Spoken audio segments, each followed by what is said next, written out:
बांग्लादेश में जमात इस्लामी के नेता और एटीएम अजरुल इस्लाम को बरी कर दिया गया है। उसे 1971 में बांग्लादेशी लिबरेशन वॉर के दौरान मानवता के खिलाफ अपराधों के मामले में मौत की सजा सुनाई गई थी। उस पर हत्या, रेप, जेनोसाइड यानी कि धर्मगत नरसंहार जैसे संगीन आरोप हैं। लेकिन 1952 में जन्मा अजरुल इस्लाम उन 6 नेताओं में शामिल था जिसे शेख हसीना के शासनकाल के दौरान दोषी ठहराया गया था। हसीना के 15 साल के शासन के अंत के बाद वहां समीकरण बदला है। अंतरिम सरकार के मुखिया मोहम्मद यूनुस ने अजरुल इस्लाम को बरी कर दिया है, जबकि सजा पाए 5 नेताओं को शेख हसीना के काल में ही फांसी दे दी गई थी। अजरुल इस्लाम को 2014 में बांग्लादेश के 1971 के स्वतंत्रता युद्ध के दौरान 13 महिलाओं से दुष्कर्म, 17 किडनैप, 1256 लोगों की हत्या और सामूहिक नरसंहार के आरोप में मृत्यु दंड सुनाया गया था। 1971 के युद्ध के दौरान जमात इस्लामी ने इस्लामाबाद का समर्थन किया था, जो आज भी बहुत से बांग्लादेशियों के लिए ऐसा अपराध है जो क्षमा नहीं किया जा सकता। बांग्लादेशी पूर्व प्रधानमंत्री शेख हसीना के पिता शेख मुजीबुर रहमान और उनकी पार्टी आवामी लीग के विरोधी थे। वही बांग्लादेश के संस्थापक भी थे।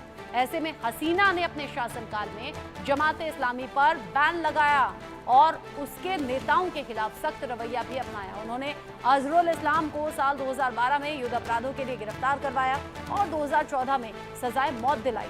हालांकि अजरुल ने 2015 में अपील की थी, लेकिन कोर्ट ने 2019 में फैसला बरकरार रखा। इसके बाद उन्होंने 2020 में पुनर्विचार याचिका दायर की, लेकिन पिछले साल शेख हसीना जब देश छोड़कर चली गई, पद छोड़ा, उसके बाद आज अजरुल इस्लाम को रिहा किया जाने की खबर है।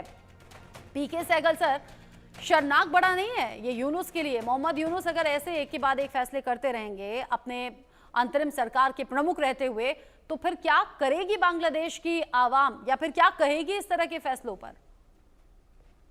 देखो, ये फैसले साफ तौर पर दर्शाते हैं कि वास्तव में जमात इस्लामी का दबदबा जो है बहुत जबरदस्त बढ़ गया है।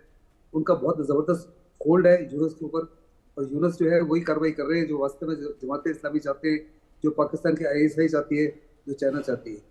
और जैसे कि प्रशांत ने कहा कि बांग्लादेश एक किस्म से प्ले ग्राउंड बन गया फॉर इंटरनेशनल प्लेयर्स, और वहाँ की आर्मी साफ तौर पे कह रही है कि हम किसी भी हालत में बांग्लादेश को हम मिसयूज नहीं करने देंगे बाय द फॉरेनर्स। कह रहे यूनुस ऐसी डिसीजन ले रहे हैं जो वास्तव में बांग्लादेश के हित में नहीं है। बांग्लादेश को बहुत नुकसान हो सकता है इन डिसीजन से।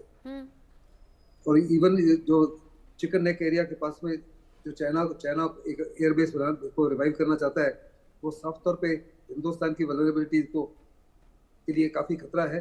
लेकिन हिंदुस्तान के पास काफ़ी ऑप्शंस है। We can neutralize that airbase in exactly 5 minutes through BrahMos. और अगर हमको साफ तौर पे पता लगेगा कि वहाँ काफ़ी बड़ा बेस बन गया, चाइना ने वहाँ फाइटर्स लगा दिए, सर्वेलेंस इक्विपमेंट लगा दिया है और हिंदुस्तान के ऊपर नज़र रख रहे हैं, and they are posing a threat. BrahMos की एक्यूरेसी वगैरह और उसकी काबिलियत तो सारी दुनिया देखी है। We will take less than 5 minutes to completely wipe it out. लेकिन हमने साफ तौर पर उनको बता दिया कि उनकी अपनी वल्नरेबिलिटीज भी बड़ी ज़बरदस्त है, जिसका हिम्मत ने जिक्र किया है। एक है जो आपका रंगपुर डिस्ट्रिक्ट को कम्प्लीटली आइसोलेट कर देगा, और दूसरा जो है चिटागोंग, उनका जो इकोनॉमिक और पॉलिटिकल कैपिटल है उसमें कम्प्लीटली रुकावट आ जाएगी।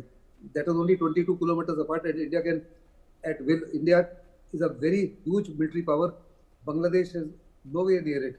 It will take Indian army perhaps less than 24 hours to completely close that corridor. ऐसे हिंदुस्तान ये ऐसी कार्रवाई नहीं करना चाहता। लेकिन अगर बांग्लादेश ने चाइना और पाकिस्तान को एयरबेस रिवाइव करने दिया, तो वास्तव में हिंदुस्तान अपने हितों को निगाह में रखते हुए इस माफी की कार्रवाई अवश्य करेगा, कर सकता है। इसमें किसी प्रकार की कोई शक नहीं होना चाहिए। लेकिन इस समय स्थिति वहाँ पे ये जो उन्होंने रेजिग्नेशन का भी किया, रेजिग्नेशन उनका कोई इरादा नहीं है रिजाइन करने का। कहावत है कि all power corrupts and absolute power corrupts absolutely. उनको पावर का नशा आ गया हुआ है और वो नशे को छोड़ना नहीं चाहते, इसलिए इलेक्शन किसी ना किसी बहाने 2026 जून को या 2027 को कराना चाहते हैं। वास्तव में अपनी कुर्सी को बिठा के रखना चाहते हैं, और ये केवल ड्रामाबाजी और धमकी है कि मैं रिजाइन कर दूंगा। Let him resign. Possibly emergency declare हो जाएगी, और जो शाहबुद्दीन प्रेसिडेंट हैं वो इलेक्शन जल्द से जल्द करवा सकते हैं, maybe as early as September October. और जो बांग्लादेश के हित में होगा, क्योंकि एक इलेक्टेड गवर्नमेंट जो होगी, डेमोक्रेटिक गवर्नमेंट होगी, वो देश के हित में फैसले लेगी, बजाय unelected government which is totally being supported by Jamaat Islami, which is a terrorist organization, and all actions that are being taken are to help the terrorists. इस ये जो जिनको सजाए मौत दी गई थी, ऐसे लोगों को छोड़ा जाना, और जो ऐसे अपराध के लिए अंदर थे, जो दोषी माने गए थे, जिन्हें कभी माफ नहीं किया जा सकता, लेकिन आज इन्हें रिहा किया जाना। प्रशांत कुमार जी, बांग्लादेश में लोग क्या कर रहे हैं, मतलब क्या कह रहे हैं इस तरह की सिचुएशन में, और मोहम्मद यूनुस के लिए ये क्यों जरूरी है, या फिर ऐसी कौन सी मजबूरी है कि अजरुल इस्लाम जैसे लोगों को रिहा किया जा रहा है? ये तो एक्चुअली तो फेट होता हो फ्रॉम बांग्लादेश का जनगण, बांग्लादेश का विचार विभाग का मेरा तो आस्था होता हो, बोलता हो, बट द इम्प्लीमेंटेशन आप देखता हो तो विचार विभाग तो डोमिनेट करता हो का रूलिंग गवर्नमेंट।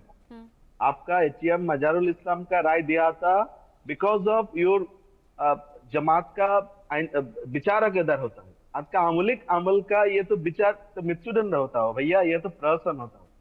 आपका विचार विभाग का तमाशा का सर्कस कॉमेडी के जगह जाएगा नहीं है भैया, आप तो मृत्युदंड का आसाम में आपके खलास दिया, तो व्हाट इज हैपनिंग?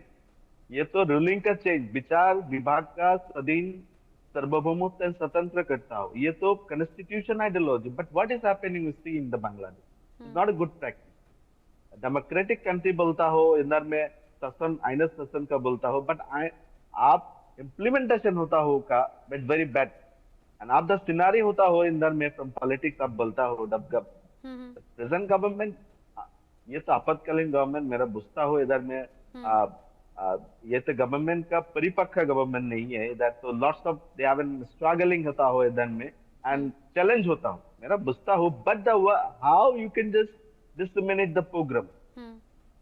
प्रत्येक दिन का आप देखता हो अलग अलग प्रोटेस्ट होता हो, आंदोलन होता हो, संसद भवन में होता हो, मंत्रालय का होता हो, रास्ता में होता हो, फैक्ट्री का होता हो, या ये तो आप तो कंट्रोल करते नहीं है, ये तो सिचुएशन आप तो कलप्स नहीं है, तो मॉब वायलेंस आप तो डिसमिनेट करता हो, तो ये क्या देश का स्थिति का सरासरी सार्वभौम का आघात होता हो। तो ये तो मेरा ऑब्जर्वेशन आता हो तो गवर्नमेंट का तो मच स्ट्रिक्ट होता हो इंदर में सिचुएशन का, आप विचार विभाग का स्वाधीन करता हो, आइन श्रृंखला का आप तो कंट्रोल करता हो, आप if you are not to control this and सामने दिन का आपका बहुत खतरनाक अवस्था करता हो, आप तो ये तो मैंडेट है, या आप तो बोलते हैं तो ये तो नवल लॉरिएट है, ये तो विश्व का आपका पसंद करता है, बट आप तो आपका बांग्लादेश ने वो तस्वीरें भी देखी हैं जब लोग विरोध करते हुए शेख हसीना के खिलाफ सड़कों पर आ गए थे, वही हालात अब मोहम्मद यूनुस के खिलाफ भी बनते हुए नजर आ रहे हैं, लेकिन हर वो हथकंडा अपनाने की कोशिश आए दिन के साथ कि किसी तरह कुर्सी बची रहे, लेकिन ऐसा लग रहा है कि बांग्लादेश में वो दिन दूर नहीं जब फिर से तख्ता पलट की चीजें रिपीट होंगी।